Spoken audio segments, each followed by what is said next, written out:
Right, we're live.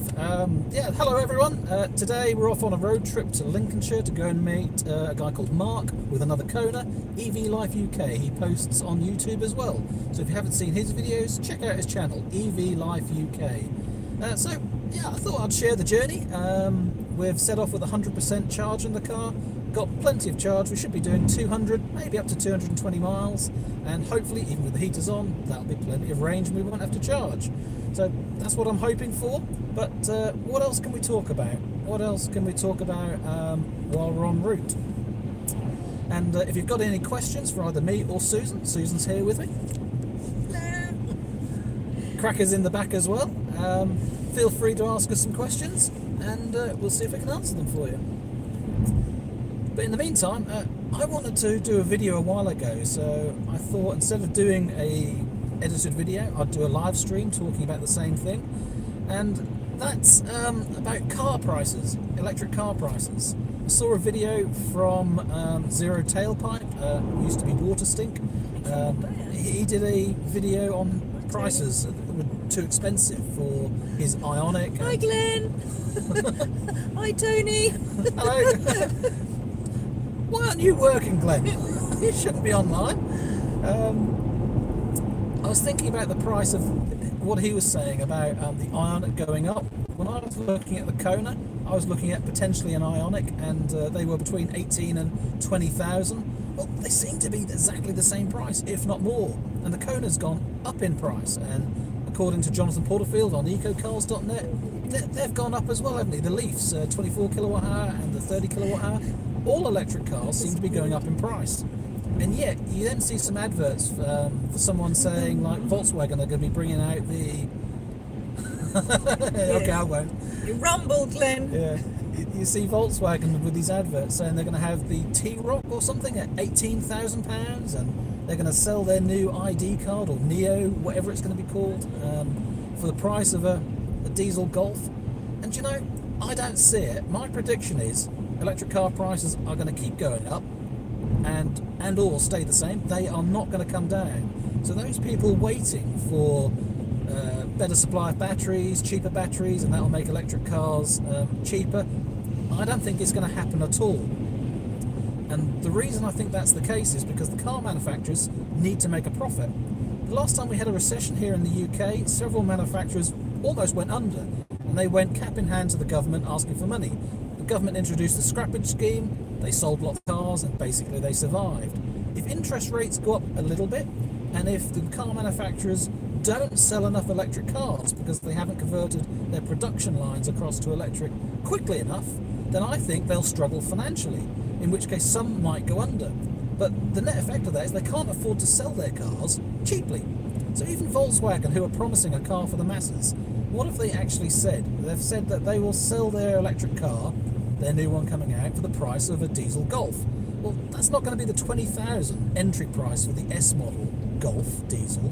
That's going to be more like the 30,000 for the top of the range diesel Golf. But that also won't be for their top of the range battery long range car either, in my opinion. So I could see them bringing out a token smaller battery range model that's just sub £30,000, but maybe not like the Nissan Leaf. They had a really basic low entry level, but they didn't produce very many, they didn't sell them. So I'd see that might be the same with Volkswagen, that what they're going to want to sell are the premium ones with the long range battery and all the options on, because they need to make profit, they're a business. You know, they're not going to be selling the cars to help the world go electric cheaply. I mean, Elon Musk and Tesla, maybe he's the only cog in the works that will keep trying to get prices down, because that's what he wants to do. All the other car manufacturers are just in it for money. They're making profits, sending out dividends and bonuses to the people that own the company, and that's not going to change. So they have no motivation to sell car cheaply. So, sorry, I just need to switch cruise control off. I've got something pulling out. I suppose I could have just let it do it on its own, couldn't I? In fact, yeah, let's have a go. Flick it back on and see whether it slows down. Yes, it has done. It's slowed me down nicely. Old habits die hard, forgetting that the car will slow down for you. So, on the price side of things, one of the cars I've been thinking about is the Ioniq, the new one that's coming out. I think we should be seeing it around September time in the UK, according to what I've heard from Hyundai UK. So if there really is a 200-mile Ioniq coming up, and it's cheaper than the Kona, is that something I'd be interested in? Well, Susan, should we get an Ioniq? No. Oops, can you put that back up for me? Are we done? Sorry everyone, camera fail. There we go. Sorry everybody. Oops! Susan turned the camera off. Technology. There we go, should be back again. So, the Ioniq, I'm thinking, well, what price is it going to be? The current one, after rebates, what is it, 26 to 28,000 pounds is how much the current Ioniq is, but it's a bigger battery version and some more technology. And Hyundai increased the price of the Kona, saying that they needed to increase prices because their costs were going up. So how much will the new one be? Will it be even sub £30,000? Here we go, smart cruise control, pulling us over completely to a stop.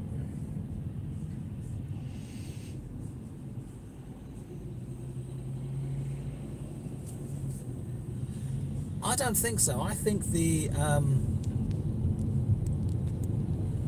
not quite right. I think the Ioniq might be priced more 32,000, just a few £1,000s under the Kona. In which case, I don't think it justifies. You know, something that's just quite sub 200 miles. I'm not convinced that it's going to sell, but prices keep going up. Did you hear that question from Tony? No, go on. Tony was saying he's heard that there's a rumour going around that EVs are bad for the environment because of what they use for battery production. Well, yeah, I mean, there's chemicals in them. So, yeah, there are chemicals in batteries, so are they bad for the environment? Well, I suppose they are if you throw them in the ground afterwards, and they're bad for the environment where they're being mined. I guess that's true. Materials used for battery production. Yeah, exactly. So when they're mining the materials, that can't be very good. But then again, you know, the countries that they're in might well be very happy to have jobs and work. So I don't know. I don't know what's right or wrong. Hopefully battery production will change and the chemicals they use will become better. They're talking about sodium type batteries, aren't they? So hopefully that'll be better in the future. Better than cobalt. Somebody said there's a breakdown truck behind us, just in case, and somebody said please show the road ahead. Yeah, I will do in a moment. You should have seen that truck behind. It's carrying a holiday caravan on the back of it, and it was overtaking someone on a dual carriageway a moment ago when the dual carriageway was about to end.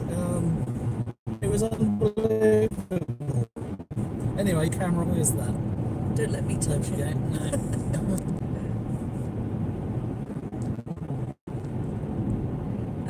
we go.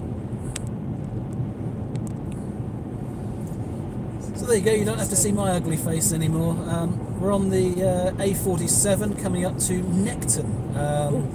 This is somewhere where I am going to be coming out for a trip to test a charger at some point, because there's a really good service station being implemented here. It's a few seconds on the left hand side. It's a large cafe truck stop that used to be, and they're putting 8 Instavolt chargers in, a co-op shop, a Costa coffee, and a few other things. And it's due to be opening very, very soon, and there it is. It looks quite swish. So for Norfolk, that's the closest to a charging hub that we're going to get, I think. And that looks almost ready. That looks almost ready. I saw on Reed's website for job applications that they're going to, they're recruiting around December time, so a couple of months on. That can't be long now before they open. So it's nice to see chargers being implemented. So anyway, there you go on price of cars. I don't think they're going to come down, and those people that are waiting, all you're going to get is higher priced cars and less subsidies. So in the UK at least. So I don't think it's worth waiting. If you want an electric car, I'd get in now. 23 people waiting. Oh, there's Mark. Hi, mate. That's a fair comment, but getting diesel from crude oil isn't exactly mighty friendly. No, exactly, you're right. Batteries are better than fossil fuels. We were just talking about it earlier today. We're out walking Cracker this morning and someone was defrosting their car. Not that there was hardly any ice on the car at all, but he had the car running for a good 10-15 minutes. And with the cold damp air, it was just choking, and there was actually a blue smog on this lovely country lane. It's disgusting. So the sooner we absolutely ban these really old diesels, the better. It'll make everyone's lives much, much better. So I'm sure there'll be some people that disagree with me about car prices, but I just somehow suspect that what might happen is the government might increase the threshold of what's considered a luxury car above the 40,000 mark in the UK, and that will allow manufacturers to sell more cars, because I think there's a lot of people that will spend 35,000, 40,000 on an electric car, but they don't want to pay for car tax. So even though it's a really small proportion, it's like this principle thing that we want cheap electricity, we want free car tax, that's part of going electric. So if they increase that threshold, that will open it up for the car manufacturers to increase prices even more, above £40,000. Do I agree? I suppose that's the way of the world, isn't it? If there's demand, produce a product and sell it. But I think all it'll do is force more people to buy second-hand, and that'll keep the second-hand market really, really strong for electric cars. So it's good news if you're in an electric car. Bad news if you bought a diesel. Leave the roundabout at the second exit. Perhaps we ought to turn sat-nav instructions down. There was another comment that came up there, but I missed it. Yeah, Susan's job's to look at the comments since I'm supposed to be looking at the road. There was a multiple comment, I couldn't read it fast enough. 21 people watching, 22. Thank you very much for joining us. Leave at the second exit. How do you turn instructions off? Guidance will be at this volume. No, I don't want it mute. I still want to hear it. There you go, they can have a listen to our arguments now, can't they? Yes, domestic. For the next three, guidance will be at this volume. Guidance will be at this volume.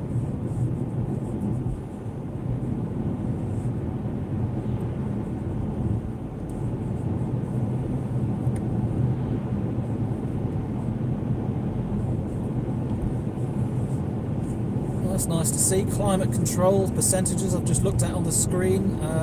We're using 0.1, 0.2 kilowatts on the heater at the moment. So it looks like we've got up to temperature and the heat pump is now working and just keeping the car warm. I did do a test this morning. I had it on charge overnight and I set preconditioning, which I wouldn't normally do. And I wanted to see whether preconditioning would actually impact the efficiency of the car in the first few miles. I've been doing lots of tests lately on driving just 5-10 miles in different states of charge, different temperatures, and trying to work out whether there's any theme, whether there's any trend about whether I can predict what sort of economy I'm going to get. And today was basically a preconditioning test to see whether having the car warmed up and having it on charge overnight, whether the battery being warmed at all would affect performance. So with the heater off on a preconditioned car, the first few miles we were getting 3.5 miles per kilowatt hour, and that's almost what I would expect without the car being preconditioned. So my opinion is it's comfortable, it warms the car, but I don't think it's affecting battery temperature any more than 1 or 2 degrees, which isn't enough to make a difference efficiency wise. It's all from Green Britain Centre. Sorry? Can they see the What's that? whirligig going round? Oh yes, yeah, you got another brilliant thing in Norfolk. There's an ecotricity windmill you can see on the left hand side there with a nice viewing turret at the top. It was a green energy centre of excellence or education centre, but through lack of use they had to shut it down, and the charger that's there, because there is a rapid charger there I believe, has been abandoned, so Ecotricity aren't using it anymore, and they've given it to the council. Well, the council have locked the gates because they don't use it.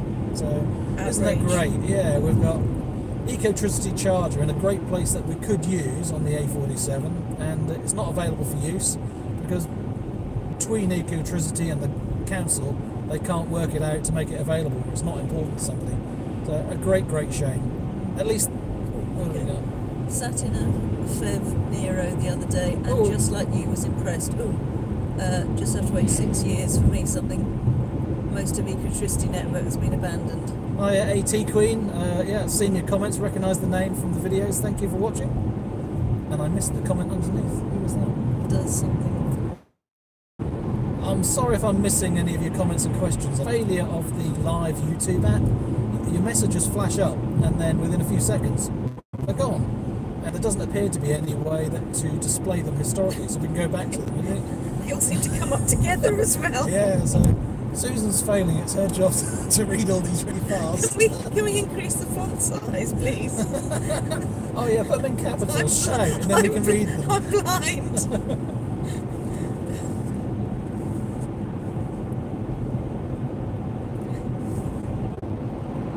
What have they said? Yeah. If you've got a question that we've missed and haven't answered, send it through again. Should we get to We'll answer anything. Especially if you've got questions for Susan. She loves answering questions. Yeah, no. Yeah. Leave the roundabout at the second exit. There's a lot of plane spotters around, changing the subject completely away from electric cars. We're nearing a place called Marham, RF Marham, and it's become a bit of a hub at the moment for photographers and plane spotters. Leave at the second Like, exit. Because they've got the new tornado replacements. Well, also they're getting rid of the tornadoes and they're doing their flypast next week. Exactly, yeah. I think are the F-22 Raptors, the American job that we've been buying, or the F-35s. I can't remember. Keep straight on this. I can't remember the model number that they are, but they are incredible. See a couple dogfights yesterday while Susan was doing. Does centre console hurt your knee? No, I rest against it all the time. My leg is rubbing against it now because I choose to. But it's not like the Nissan Leaf one in the 40 kilowatt hour. It's not angled towards you, so the top of it doesn't dig in. It's flat. I'm not gonna lie, it would be nicer, but no. If I put my foot down on the footrest, my leg doesn't rub on the side console. If I put my leg up, which is how I like to drive, then my knee does rub against it, but it's by choice, and it's not a problem at all. So I hope that helps whoever asked that question. It's the spaniel in you and wanting contact. It's stick cruise control back on, Oh, which is handy if I'm there not we paying go. attention. Thanks, the Leaf does something. I think it's fair to say that our mobile network is not the best for live stream. John North. Yeah. Are you local then, John? It's one thing I was worried about doing a live stream. I've no idea what it's coming across to you like. But going through Norfolk and Lincolnshire, I'm almost expecting it not to work whatsoever. But so far, so good. If I don't run out of data as well, I don't have an unlimited data plan, so I have no idea how much data this is using at the moment. We'll find out. Would any of you be interested in a live stream if I was to do it, doing like a tour of Norwich and Norfolk? I was thinking of doing a test run to see the range of the car. Bjorn turns bit rate down. Yeah, but he uses the one with lots of free donations on it anyway, doesn't he? And that one is really high definition. John's in Berkshire. Called Streamlabs, and I've tried that, and it does use a huge amount of data, but the quality's good. So I prefer to use YouTube. What is the quality like? What's the image like that you're seeing? Yeah, I was saying about another live stream. I'm hoping to do one where I can go through very early in the morning through Norwich and do the sights of Norwich, but then head out onto the coast road and do the entire Norfolk coast. The only problem with that is there might not be mobile reception, but that'd be a really nice loop to do that and try and do a complete range test. 480 something. Berkshire, John, right? Okay, I've got a brother down there. Is that Berkshire really? No, that's Hampshire. Oh, Hampshire. Isn't Berkshire close to Hampshire? Next door. I think. Yeah. My UK geography is terrible. Somebody said that it was 480 the speed. Oh, the quality? Yeah. Yeah. 480p. Oh, okay. So watchable then, but not HD. Just about watchable. A bit blocky or something. Sorry, Nigel, just missed that. That message flashed off the screen. So I've got cruise control on. We're set at 55 miles an hour. There's a truck ahead, as you can see. There's no point me going a lot quicker. You both okay? Excellent. A bit blocky. Okay. Sound is great. Oh, there we go. and we're doing 4.2 miles per kilowatt hour at the moment. So that means we've got plenty of range for the day. It's only the A47. You're not missing much. Well, they can see it, but they're not watching us. That's right.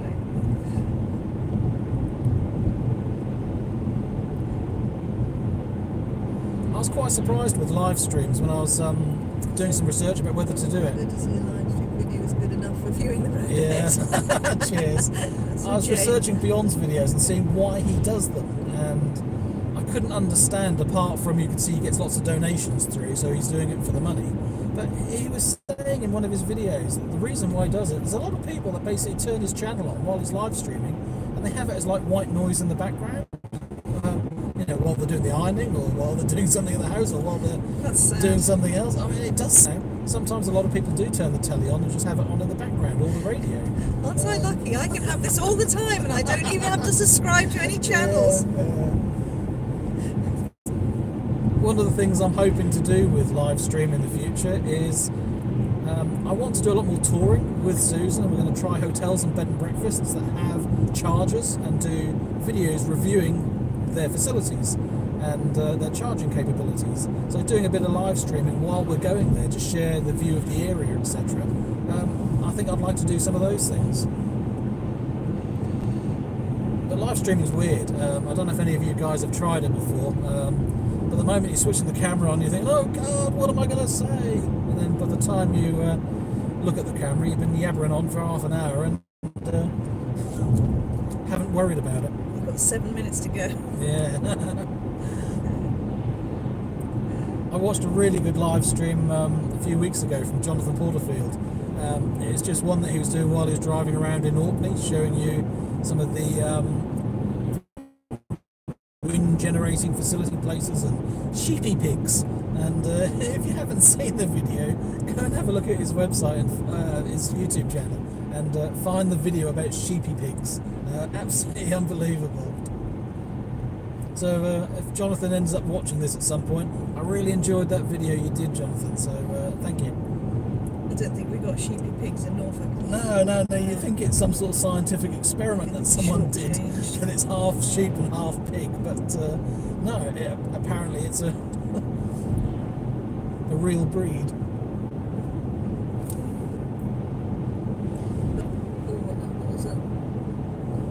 Yeah, it's just disappeared. I know, I just looked out the window for a minute. So we're currently doing 57 miles an hour according to cruise control, but on the heads-up display it says we're doing 52, so that's the smart cruise control with the truck ahead, having it automatically adjusted. Which will be interesting. We're coming up to a 40 mile an hour limit in a moment, so let's do a little bit hands off the steering wheel and see if it steers around all these corners.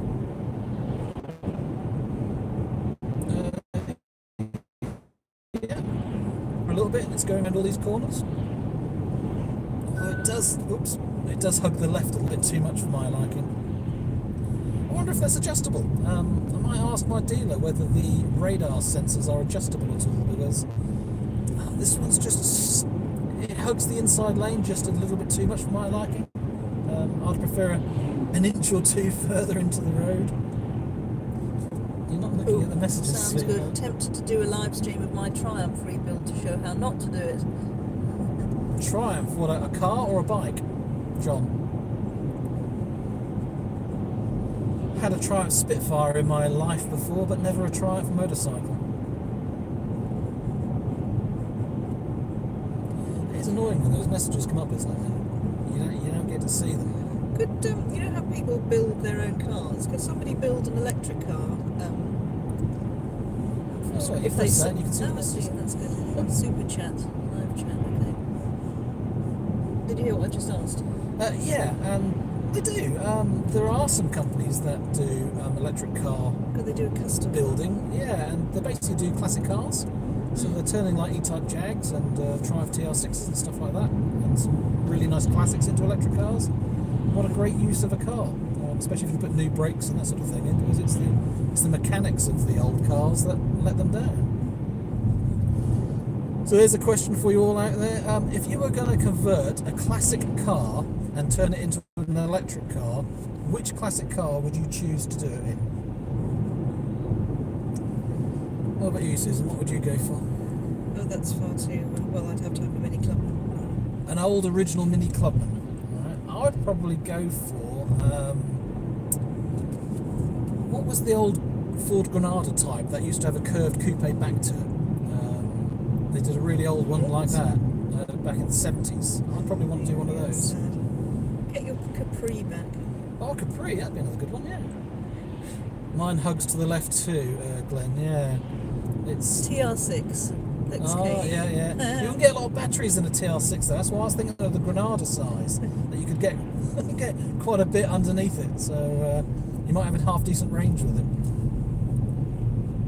I often find over here in Norfolk the inside lane or the inside markers for the road can often be covered in sandy shingle sort of thing, and I swear the car is picking up the sandy part of the road as the edge of the road, not the white line. My Kona keeps to right on narrower road, keeps same distance from right. It feels like it keeps left. What does that say? Oh, you can see the messages. On the motorway, on narrow roads. How do you get rid of this thing? It's not very helpful. Yeah, all for the sake of testing, but you know, should you really do it, you're going to let go of the steering wheel and see how far it hugs to the left. And we've got actual curbs here, as you can see, so if it goes, oh, it didn't work, then I'm going to curb the wheels, which isn't very good. So if anyone out there is wondering about the lane keep assist and smart cruise control and how it works with your hands off the steering wheel, basically the sensors aren't actually on the steering wheel itself, so you haven't got to grip hard or you haven't got to grip lightly for it to detect it. It's movement in the steering. So if I flick, I don't know if you can actually see, let's have a look. Can you angle it without dropping it off? Hang on the motorway, Mike over. Hey Nev and all chatters, greetings from Tokyo. Keep your eyes on the road there. Thank you. That's neat. Yeah, I can't quite get the camera in the right position, but basically if I'm just resting my index finger on the bottom of the steering wheel, and if I just tap the steering wheel every now and then, either to the centre or to the left-hand side, that's enough for it to think that you're in control of the steering. Brian, so you don't have to hold the steering wheel at all. Brian says his Ioniq sometimes picks up the sandy side of the road. Yeah, it's like the heads-up display, isn't it? We always want more with the technology. The adjustment on the heads-up display, it'd be nice to move the adjustment a bit more and have it higher in the screen. And I think that would be good with the sensors for radar. If only you could just adjust it slightly more. Garage bound. Okay, 40-mile-an-hour limit coming up. Trucks are braking ahead. Switch it back so you can see. Yeah, smart cruise control's got us down to 40. What tyres you may change to, about your comments about road noise. Yeah, the one I'm looking at is Goodyear Efficient Grip Performance. And there's loads and loads of variations of that as well, but I think it's the 94W that would suit this car. That's from memory, either 94 or 98. And the reason why I think the Efficient Grip from Goodyear would be what I want is it's A-rated for efficiency, and efficiency, so that's the key thing. But also it's at 68 decibels, where I expect that the Nexans are around 71, 72. So it'll be a good reduction in sound. The downside of that tyre, it's not rated as well for wet grip. It is more of a summer tyre, so for me, because I'm not going to go out in torrential rain that often or go out in snowy conditions, I'd rather have the summer tyre on and get the best grip in the summer. With Goodyear, says Nigel. Yeah. The best tyre I've ever had was Bridgestone. Absolutely brilliant tyre, but they were giant 3, 4, 5 huge tyres at the back, so there's no point in me going for They adjusted my HUD upwards at...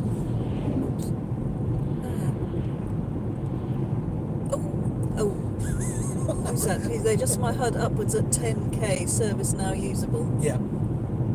Apparently how far it slides up on the motor can be adjusted. So, John, we may find there is an oversupply or petrol in the shorter term anyway. Yeah, I think there's going to be as it becomes scarce later on. Whether you go EV or not, I think you'll find some people will be buying petrol and diesel still, because there'll be some real bargains.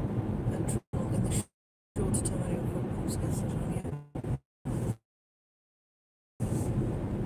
other day. See on the internet, there was a picture, basically a car park in the desert somewhere or something like that in America, and it looked like the US to me. The Volkswagens, and the rumour had it, or the text that went with the picture was that Volkswagen couldn't sell them because of the emissions issue. So there, and they were going to be, and there were thousands of these cars. So is that what's going to happen? That all these cars will just sit around and be stripped for parts because they can't sell them? This is Peter. Sorry? Peter's just commented from Nigel's comment that the Goodyear will notice. Yeah. Hang on. So the TR drinks it prodigiously. Dunlop Blue responses are very good on the Ioniq, says Brian. Oh, excellent. I mean, how do you go about testing a tyre? Apart from putting it on your car and trying it, you're not going to know. And you haven't got a clue apart from the manufacturer's information about how quiet it is. Unless you go to someone like Beyond who's got a contact to take tyres on and off a car and try them all, how are you going to do it? I have actually made contact with Goodyear and asked them, I have asked them whether they can help me test some tyres on the Kona, but no response. And to be honest, for a small channel like mine, I'm not really expecting them to respond. Leave at the first exit. What's going on here? What's going on here? Somebody's... Now leave the roundabout. It's exciting. There we go. Yay. Ran out of charge at the side of the road. A lot of people, I think, for winter are changing to Michelin cross climates, and the consensus is that they're quieter and better grip. Waiting for my Kona since August next year, possibly. Haha. Yeah, you guys in Norway, you've got to wait longer than that's because you want them so badly. What was it, 3,000 orders initially, something like that, and you've got to wait a year to 2 years to get one. It's incredible because you've got that horrible feeling about, by the time you've got one, will there be a better car available? But I don't think there will be. I don't think for the whole of 2019 there'll be a better car than the Kona available. And only just into 2020 when the Volkswagen comes out. But will that? I don't know. Because I called you Nev before. Nev works. Yeah, call me anything you like.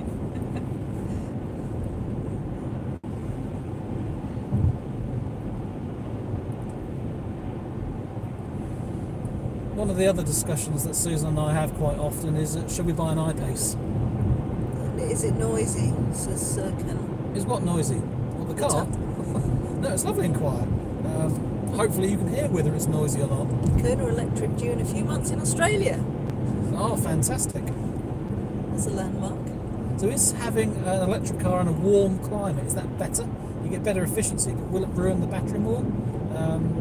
I don't know. I'd imagine having it in Norway in the cold, it's got to be worse. Leave the roundabout at the second exit.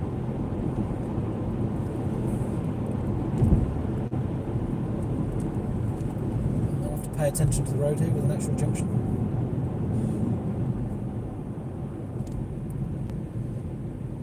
Well, that's handy. Efficiency's actually gone up a little bit, 4.3 now on average. But then again, doing between miles an hour, hopefully it is going to be good.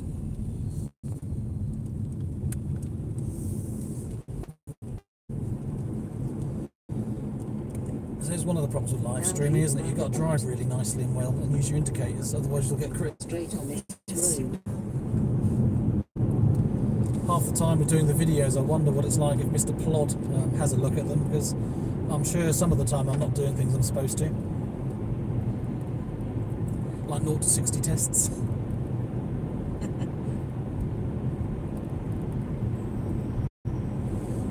One of the other things I haven't shared with you yet is the car is booked in for 3 recall. There are 3 recalls in the Kona Electric in the UK at the moment, and it's booked in all 3 of them to be, is it charge port, airbag control unit, some software on that I believe, and a dash.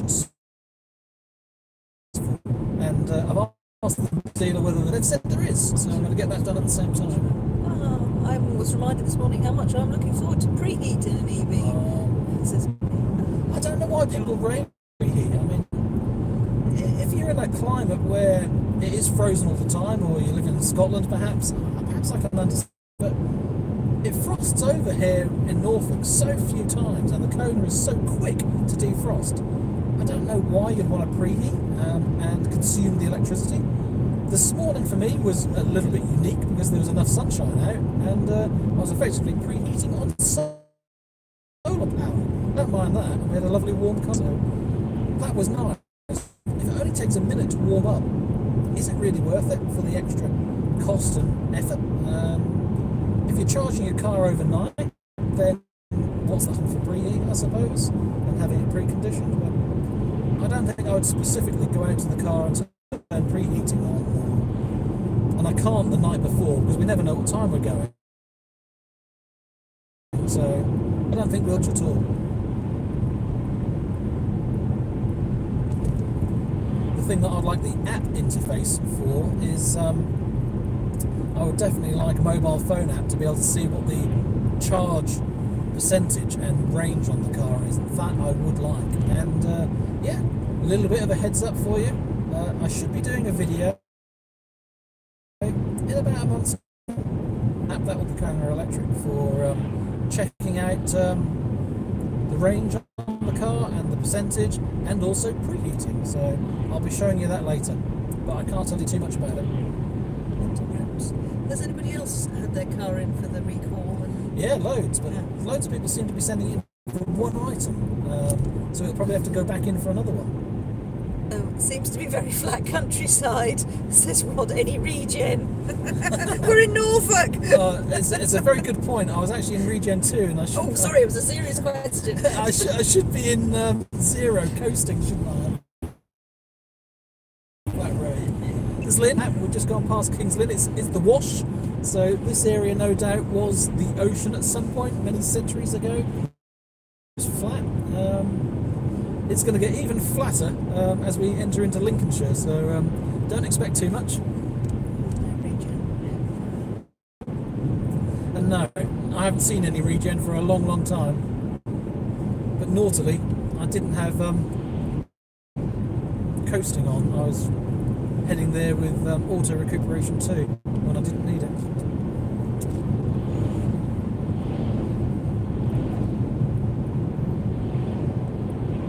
So that's an interesting point, actually.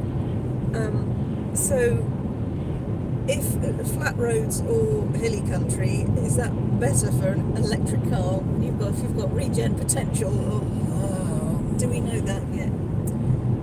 I don't know. I suppose in a flatter environment you're going to coast more, so you use less energy because you're losing less momentum. But hills are fantastic for Regen, and I think they're more fun.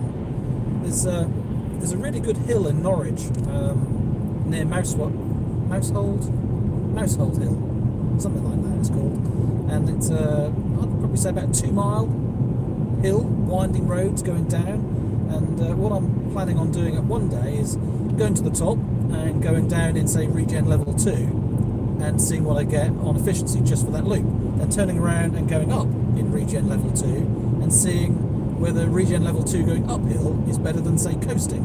And then I'll keep going round and round, up and down this hill, resetting the efficiency to see whether coasting down a hill is better than Regen 2, because I just don't know. I mean, are they the same? Is one better? Should you be Regen or should you be coasting? 12 minutes for him to defrost this morning. Really? 10? Covered in snow or something? That was John. He's in Berkshire. There's snow and ice in Berkshire. So it was an exposed bit of Berkshire. Yeah. One of the dilemmas I'm finding that I'll share with you was an example yesterday. Beautiful sunshine and the car's on charge. We have to go out, and then you got the dilemma, no, can we just delay going out so we can get a little bit more solar charge? So having solar is wonderful, apart from sunshine is brilliant to go out for a drive and to charge the car, which is... The Triumph is spread out over the garage, so fossils live outside. Yeah.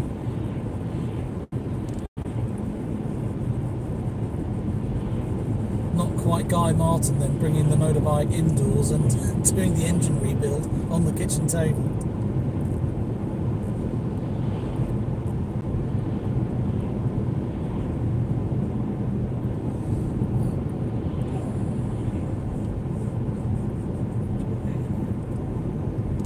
Since I posted the video yesterday, some people have said about the solar and why haven't I got a battery and those sort of things.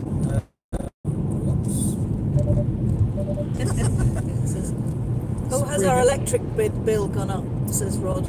No, our electric bill's gone down. It's a bit of a bizarre one because I've been charging so much on public chargers. Since January when we changed over to bulb, we've hardly charged the car at home. And now I've got solar. I'm still not using a lot of normal electricity units to charge the car. So at the moment, our bills have actually gone down, not up, which is a little bit odd. I was expecting them to double moving to charging the car at home, but so far it hasn't worked out that way. Normally we're consuming 4-5 units a day at the moment with our solar, but last night I added another 41 kilowatt hours into the car, so yeah, it's a little bit odd seeing 10 days home usage go into the car every night, but it's still cheap. It's still £4 or £5 to charge up, so very, very happy.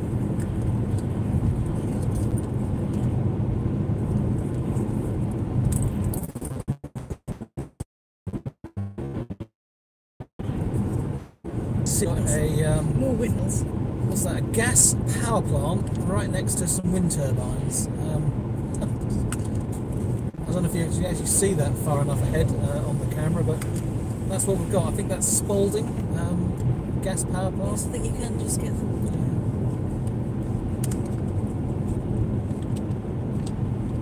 Oh, we are Lincolnshire. We're in. Look it into comfort mode. Oh, sorry, eco mode. So we set out with 200 miles of range, heater on, and we've got 215 miles left. At 62.75, so actually the rain's gone up. We've gained a couple of extra miles. Flat surface, that Yeah. must take some doing.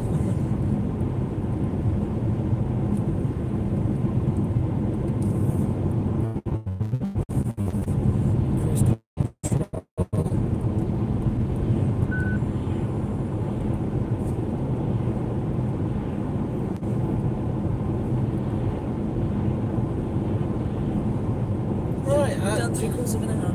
We have done 3/4 of an hour. I think I'll call it there and see how much data I've actually used for this live stream now. So thank you for. Oh, hello. Not long before we'll find it. Well, of February they send it to us to do a video on installing the Zappy hub. I can't wait to do that and stop going outside to see how much charging's going on. Anyway, take care for now. See you all again soon. Bye bye.